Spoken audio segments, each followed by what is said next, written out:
khalifah ini adalah ahamul wajibat, jadi kewajiban yang paling prioritas. Itu diambilkan dari mana? Dari riwayat sahabat yang mengakhirkan wajibnya memakamkan jenazah Rasulullah untuk kemudian menunaikan kewajiban mengangkat seorang khalifah pengganti Rasulullah.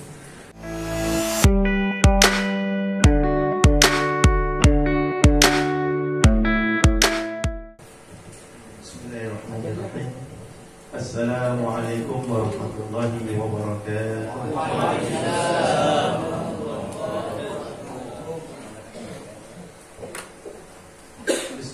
Masyaallah, la yasuqul khaira illallah. Bismillah wa masyaallah, la yasbiqu su'a illallah. Bismillah wa masyaallah, wa ma kana min ni'matin fa min Allah. Bismillah wa masyaallah, wa la hawla wa la quwwata illa billah. Allahumma shalli wa sallim wa sharrif wa karrim wa majjid wa 'azim ala sayyidina wa habibina wa syafi'ina wa qurrati a'yunina Muhammadin wa ala alihi wa ashabihi wa man tamassaka bi dinihi wa jahada fi sabilihi wa da'a ila Allahi bi da'watihi ila yaumil qiyamah. Amma ba'du, hadaratul muhtaramin, para kiai, para hadirin, para ulama, aku sudah diberi Sahibul Bait Kiai Haji Ali Salim. Demikian pula Al-Habib Abdul Qadir Ba'dil, Kiai Haji Toha Khalili, dan para kiai yang lainnya, tanpa mengurangi rasa ta'zim al-kathir dan ta'at al-kathir, akan menyita waktu lama untuk disebutkan satu persatu, dan juga para kiai yang berada di hadapan kami tanpa mengurangi rasa takzim kami. Dan semoga Allah Subhanahu wa taala senantiasa menjaga kita semua, memberi kita semua istiqamah di jalan kebenaran dan dimatikan di jalan tersebut. Amin ya rabbal alamin. Para kiai, para ulama yang dirahmati oleh Allah Subhanahu wa taala, tadi telah banyak pemaparan para narasumber sebelum Al-Fakir. Tentunya sudah sangat banyak sekali kita mendapat faedah ilmu beliau-beliau terkait dengan permasalahan yang saat ini dihadapi oleh kaum muslimin di belahan dunia yang lain dan juga di negeri ini tentunya.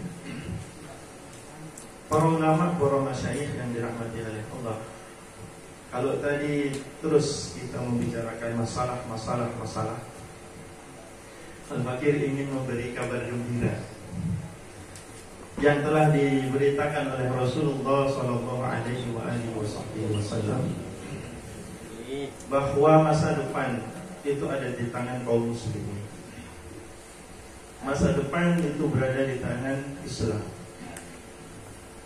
Di antaranya hadis yang biasa dibawakan oleh para pengemban dakwah Islam kafah atau khilafah.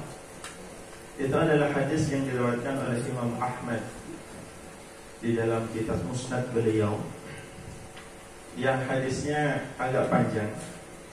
Namun yang menyatakan di syarah itu adalah bagian summa takunu khilafatan ala minhajil muslim. Hadis ini ada sebagian yang bukan ulama ya disebut kiai barangkali atau gus barangkali itu meragukan kesahihannya, tetapi Al-Fakir menjumpai para ulama tidak ada yang mendhaifkannya. Bahkan kami jumpai ulama mensahihkan hadis ini, di antaranya adalah Al-Imam Ali Rafi di dalam kitab Mahajjatul Qurab fi Mahabbatil Arab, dan juga Al-Imam Ibnu Hajar Al-Haytami. Beliau berdua mensahihkan hadis tersebut. Lalu terkait maknanya gimana? Maknanya khilafah yang muncul yang disebutkan di hadis tersebut summa takunu khilafatan ala manhajil nubuwah, itu dijelaskan oleh Al-Imam Al-Iraqi bahwa yang dimaksud di situ adalah khilafah yang akan muncul di akhir zaman. Kami sebutkan ya penjelasan beliau Imam Al-Hafidh Zainuddin Al-Iraqi Asy-Syafi'i. Beliau wafat pada tahun 806 Hijriah. Beliau mengatakan qultu wa laysa al-muradu bil 12 khalifatan 'ala al-wala'i. Kami katakan bahwa 12 khalifah yang akan muncul, ini terkait hadis juga menunjukkan bisyarah akan munculnya 12 khalifah. Itu munculnya tidak kemudian bersusulan satu sama lain. Bal al-muradu man ijtama'at alaihi al-kalimatu min Quraisy. yakni tidak lain adalah nanti khalifah itu muncul dari keturunan Quraisy dan kaum muslimin semuanya tunduk di bawah kepemimpinan. Wa kanu ahlal adl, dan mereka adalah para orang-orang yang adil. Wa zahir, dan yang paling tampak dari riwayat tersebut anna akhirahum al-mahdi, bahwa yang paling akhir nanti adalah khalifah al-mahdi. Fa innahu yamliku jami'al ardi wa ba'dahu yaqa'ul haraju, bahwasanya beliau akan menguasai seluruh bagian bumi. Masya Allah. Jadi kekuasaan Islam itu kalau dulunya pernah mencapai 2/3 dunia, tapi ini kekhilafan Al-Mahdi akan menguasai seluruh penjuru dunia dalam bisyarah. Dalam keterangan Al-Imam Al-Hafidh Al-Iraqi. Wa ba'dahu yaqul haraj, setelah itu tapi terjadi gonjang-ganjing. Gonjang-ganjing. Itu gonjang-ganjing akhir zaman. Orang besar melawan Dajjal dan lain sebagainya. Nah, kita harus persiapkan generasi-generasi, termasuk diri kita barangkali perlu meneguhkan iman dan takwa terus, dan juga para keturunan dan para santri kita siapkan untuk menghadapi kondisi tersebut. Para rawuh yang dirahmati oleh Allah, ini penjelasan Imam Al-Iraqi. Kemudian kita jumpai juga terkait hadis 12 khalifah yang akan muncul. Itu dalam penjelasan Imam As-Suyuti. Al-Imam As-Suyuti adalah imam yang sangat populer, kewalian beliau karena tasnif beliau yang begitu banyak. Imam Jalaluddin As-Suyuti yang terkenal dengan tafsir Jalalain beliau, di dalam kitab Tarikhul Khulafa, ketika beliau menjelaskan hadis 12 khalifah yang akan muncul, kata beliau, qultu wa ala hadza faqat wujida min al-12 khalifatan al-khulafa al-arba'ah. Al-khulafa al-arba'ah. Aku katakan, yakni Al-Imam As-Suyuti, berdasarkan ini maka 12 khalifah itu yang dimaksud di dalam hadis itu kita jumpai sudah tergenapi ada 4 khalifah, yaitu Al-Khulafa Ar-Rasyidun yang 4. Wal Hasan, dan kemudian ditambah Sayyiduna Hasan bin Ali bin Abi Thalib, wa Muawiyah dan Muawiyah, wa Ibnu Zubair dan Ibnu Zubair, wa Umar bin Abdul Aziz dan Umar bin Abdul Aziz. Haula'i thamaniyah, mereka sudah 8 jumlahnya. Wa tamilu ayyudhamma ilaihim al-mahdi al-muhtadi minal abbasiyin, dan boleh jadi bisa masuk ke dalam 12 itu adalah al-muhtadi dari kalangan Bani Abbas dalam kekhilafan Abbasiyah. Li'annahum fihim ka Umar bin Abdul Aziz, karena beliau seperti Umar bin Abdul Aziz di tengah-tengah khilafah Abbasiyah. Wa kadzalika zahir lima utihi minal adli, begitu juga khalifah yang berjuluk az-zahir yang beliau memiliki sifat adil. Wa baqiyal isnani al-muntazarani ahaduhuma al-mahdi, dan tinggal 2 lagi yang masih ditunggu-tunggu. Masih 2. Dan yang paling terakhir kata beliau nanti adalah Al-Mahdi. Artinya sebelum Al-Mahdi ini masih memungkinkan ada khalifah lagi. Para rawuh yang dirahmati oleh Allah Subhanahu wa taala, itu kabar gembiranya bahwa khilafah ini akan tegak, baik dengan kita perjuangkan maupun tidak. Artinya kalau tidak kita perjuangkan, nanti akan Allah ganti dengan pejuang-pejuang lain. Itu sudah sunnatullahnya. Pasti Allah di antara doa kita, Allahumma sta'mil, Allahumma, bahwasanya Allah Subhanahu wa taala kalau menghendaki kebaikan pada diri seseorang, ista'malahu, akan menjadikan dia bertakwa dan beriman. Artinya juga menjadikan kebaikan agama ini melalui tangan dia. Karena Allah Subhanahu wa taala pasti akan melunasi janjinya. Kalau suatu kaum itu tidak mau memperjuangkannya, ya Allah akan ganti, Allah akan bukakan hati orang-orang yang bisa dibukakan oleh Allah untuk kemudian menggantikan orang-orang yang tidak mau memperjuangkan. Para rawuh yang dirahmati oleh Allah, dan ada satu lagi hadis yang disyarah ya, tentang kekhilafan Islamiyah, yakni hadis riwayat Muslim yang tidak diragukan kesahihannya menurut jumhur ulama atau menurut ulama ahli sunnah khatibah, yakni hadis yang berbunyi, sayakunu fi akhiri ummati khalifatun yahsil mala hasyan la ya'udduhu adadan.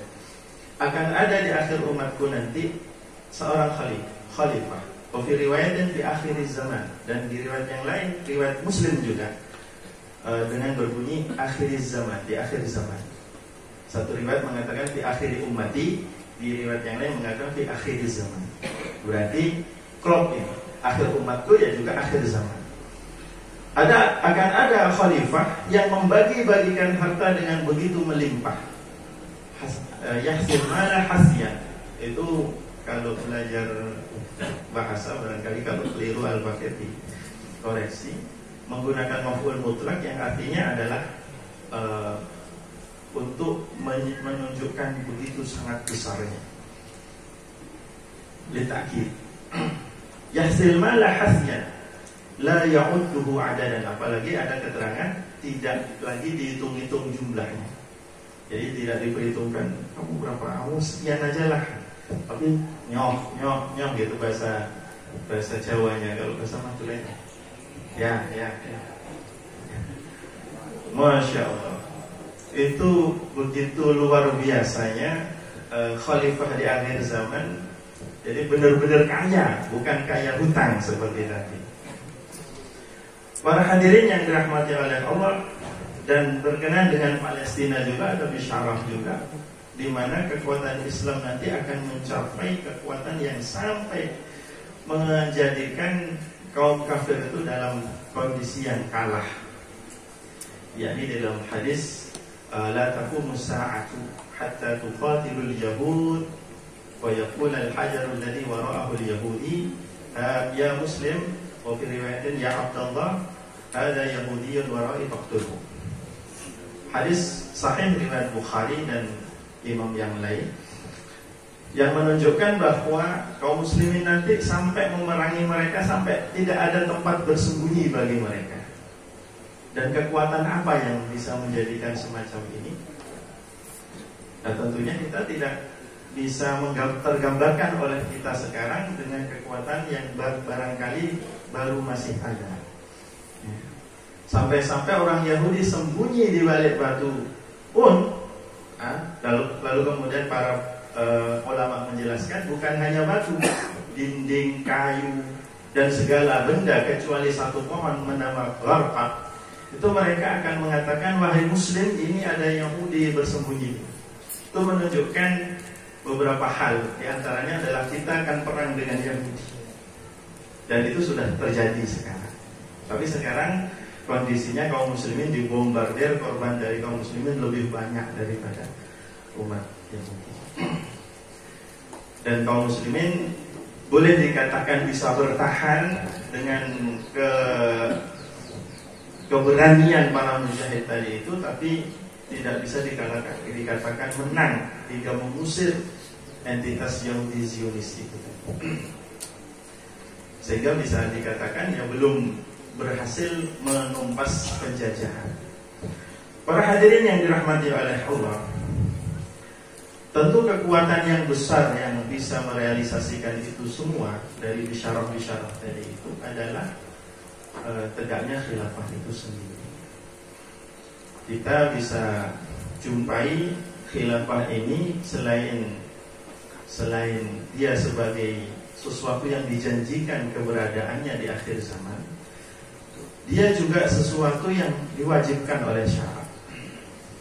Sehingga kita bisa pahami bahwa munculnya nanti tidak tiba-tiba. Jadi Allah tidak menurunkan malaikat untuk mendirikan khilafah.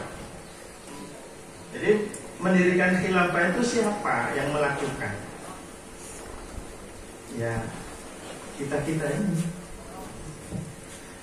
yang menyadari bahwa khilafah ini sebagai sebuah kewajiban, sebagai syariat Allah Subhanahu wa taala yang sangat mendesak untuk direalisasikan.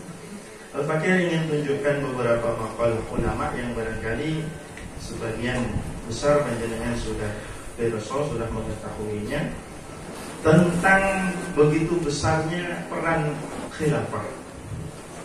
Ada perkataan seorang ulama yang berjuluk Sultanul Ulama, yaitu Izzuddin bin Abdissalam.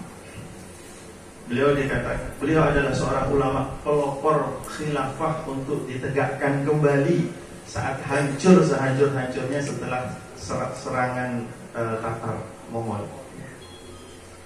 Jadi beliau kemudian menghimpun kekuatan kaum muslimin hingga kemudian kekhilafan terbentuk kembali dan bertahan sampai akhirnya runtuh di masa kekhilafan Turki Utsmani.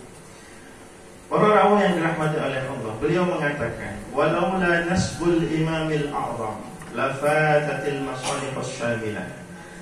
Jika bukan karena diangkatnya seorang imam a'zam, imam a'zam ini adalah istilah lain dari khalifah, maka kemaslahatan yang sifatnya menyeluruh, masalih syamilah, ini akan menjadi goncang, menjadi terbengkalai, la fatat, terlewatkan, ya, tertinggalkan. Wa tahaqqaqatil mafasidul 'ammah, dan akan terjadi kerusakan-kerusakan yang sifatnya umum, ya, sifatnya meluas di masyarakat. Walastaulal qawiyyu 'ala dha'if, dan niscaya yang kuat akan menguasai yang lemah. Nah, kita sudah saksikan itu realita saat ini. Kerusakan terjadi di mana-mana. Lalu kemudian yang kuat di sini, yang kuat secara finansial akan menguasai yang lemah. Wadani ala syarif, dan yang jahat akan menguasai yang mulia, yaitu para ulama dan lain sebagainya.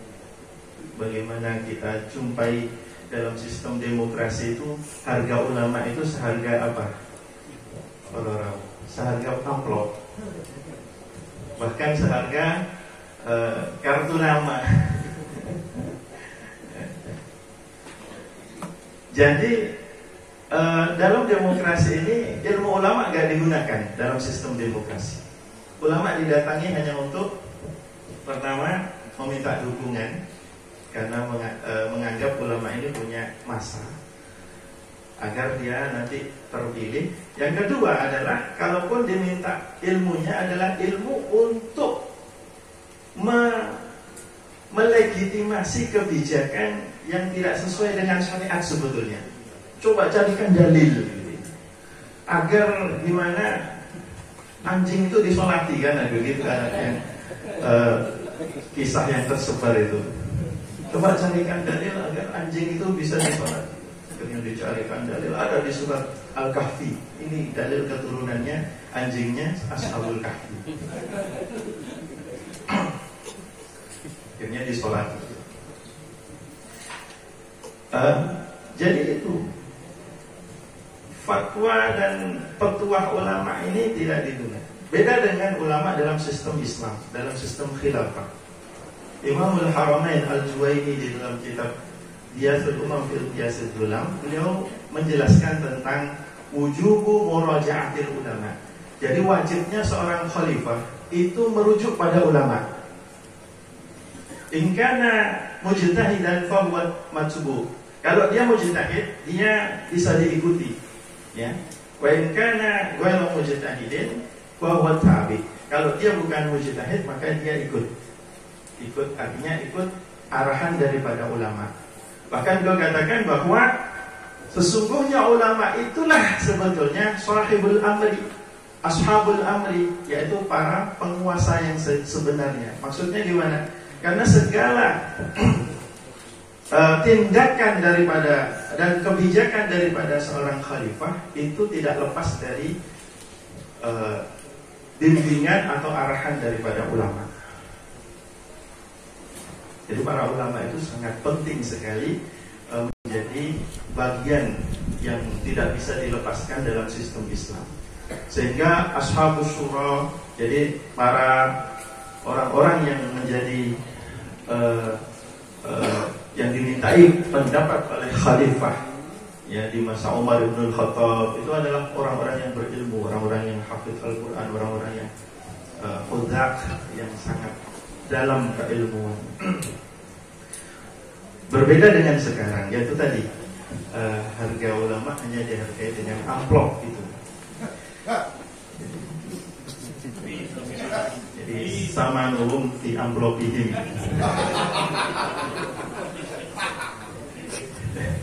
Sama nulung di amplopihim. Kalau istilah Abu Bakar Abdul Qadir Ba'akir ini kan imanuhum di amplopihim.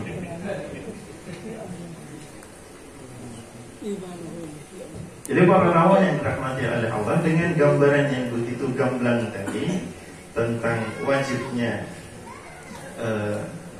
khilafah, ya, kebutuhan yang besar terhadap khilafah, dan bahkan banyak sekali para ulama mengutip bahwa khilafah ini adalah ahamul wajibat, jadi kewajiban yang paling prioritas.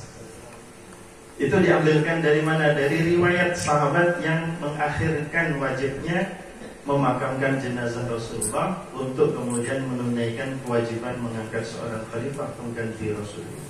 Karena sejatinya khalifah itu adalah pengganti Rasulullah SAW dalam memimpin umat Islam berdasarkan syariat Islam. Para hadirin yang dirahmati oleh Allah Subhanahu wa Ta'ala, lalu perjuangan menuju khilafah ini bagaimana? Kami ingin sampaikan bahwa perjuangan menuju khilafah ini bukanlah dipelopori kalangan mutaakhir saja. Artinya Hizbut Tahrir dalam hal ini kita kenal yang paling getol menyampaikan wajibnya khilafah. Terutama di negeri ini. Di negeri ini sudah punya sejarah sebetulnya. Kami ambilkan dari buku Ensiklopedia Islam, ya. Yang buku ini terbitan ketiganya, cetakan ketiganya tahun 1994. Itu kemudian di jilid ketiga halaman 52 menyebutkan model pemerintahan khilafah di dunia Islam berakhir di Turki sejak Mustafa Kemal Atatürk menghapuskannya pada tanggal 3 Maret 1924. Umat Islam pernah berusaha untuk menghidupkan kembali khilafah melalui Muktamar Khilafah di Kairo 1926 dan Kongres Khilafah di Mekah 1928. Di India timbul pula gerakan khilafah. Organisasi-organisasi Islam di Indonesia juga membentuk Komite Khilafah pada tahun 1926 yang berpusat di Surabaya untuk tujuan yang sama, yaitu mewujudkan kembali khilafah. Jadi khilafah ini, perjuangan untuk mewujudkan khilafah ini bukan semata-mata hanya kelompok Hizbut Tahrir saja, bukan, tapi perjuangan umat Islam. Cuma karena sudah lama, sudah terpaut bahkan 100 tahun yang lalu khilafah itu runtuh dalam hitungan Hijriyah. Kalau Masehi tahun ini, tahun 2024 ini, sampai 3 Maretnya nanti berarti genap 100 tahun dalam hitungan Masehi. Umat Islam hidup tanpa khilafah. Harapannya sebelum itu atau saat itu bangkit khilafah. Artinya setiap 100 tahun kan Allah munculkan ya mujaddid fiddin untuk mengubah tatanan masyarakat atau menyampaikan Islam yang sebenarnya sebagaimana asalnya. Para rawuh yang dirahmati oleh Allah Subhanahu wa taala, tentunya karena mewujudkan khilafah ini mengubah tatanan masyarakat yang terdiri dari sistem ya, bernegara, kemudian terdiri dari pemikiran-pemikiran yang membangunnya, lalu masyair yaitu perasaan-perasaan, dan maqayis yaitu parameter ya tolak ukur yang dimiliki oleh masyarakatnya. Maka untuk merubah itu semua dibutuhkan amal jama'i, yaitu aktivitas yang sifatnya berjamaah dan terkoordinasi ya, yang tidak bisa semata-mata dilakukan sendiri-sendiri, karena sebagaimana diungkapkan oleh Sayyidina Ali bin Abi Thalib ya, al-haqqu bila nidhamin yaghlibuhul batilu bi nidhamin atau kama qala. Jadi kebenaran yang tidak terorganisir itu akan kalah dengan kebatilan yang diorganisir. Maka dari itu Fakir menyampaikan bahwa pentingnya berdakwah dengan amal jama'i, mewujudkan kembali daripada khilafah Islamiyah ini, dan untuk kemudian kejayaan Islam dan kaum muslimin kembali di muka bumi ini, dan Islam tersiar kemana saja, dan Allah Subhanahu wa taala akan memuliakan yang beriman dan akan menghinakan yang tidak beriman. Dalam sebuah hadis dari Tamim Ad-Dari dikatakan, saya menunggu hadzal amr ma balagha al-lail wan nahar. Urusan ini, Islam ini akan mencapai seluruh permukaan bumi yang dilewati siang dan malam, kata beliau. Wala yatruku baita madarin wala wabarin illa adkhalahu Allahu bihi bil islami izzan azizan au dullan dalilan. Tidaklah kemudian rumah baik di perkotaan maupun di pedesaan atau badui yang berpindah-pindah, rumah itu kecuali masuk ke dalam rumah itu Islam dan akan mulia dengan kemuliaan Islam atau hina dengan kehinaan. Lalu kemudian sahabat Tamim Ad-Dari mengatakan, saya tahu maksud daripada hadis Rasulullah, dan karena itu terjadi di keluarga saya, yaitu Islam masuk. Kalau kita menerima Islam, kita akan menjadi mulia, dan kalau kita tidak menerima Islam, maka kita akan menjadi terhina, yaitu dengan membayar jizyah, kata beliau. Dan syariat jizyah tentu kita tahu semua di dalam kitab-kitab fikih itu kaitannya dengan sistem pemerintahan Islam. Kalau dalam sistem sekuler nggak ada jizyah, justru kaum muslimin yang harus membayar jizyah, tanda kutip pajak. Para rawuh yang dirahmati oleh Allah, Al-Fakir rasa cukup terlebih dahulu. Semoga menjadi amalan ikhlas Al-Fakir dan untuk pemberat amal kita semua dan bermanfaat di dunia maupun di akhirat. Amin. Assalamualaikum warahmatullahi wabarakatuh.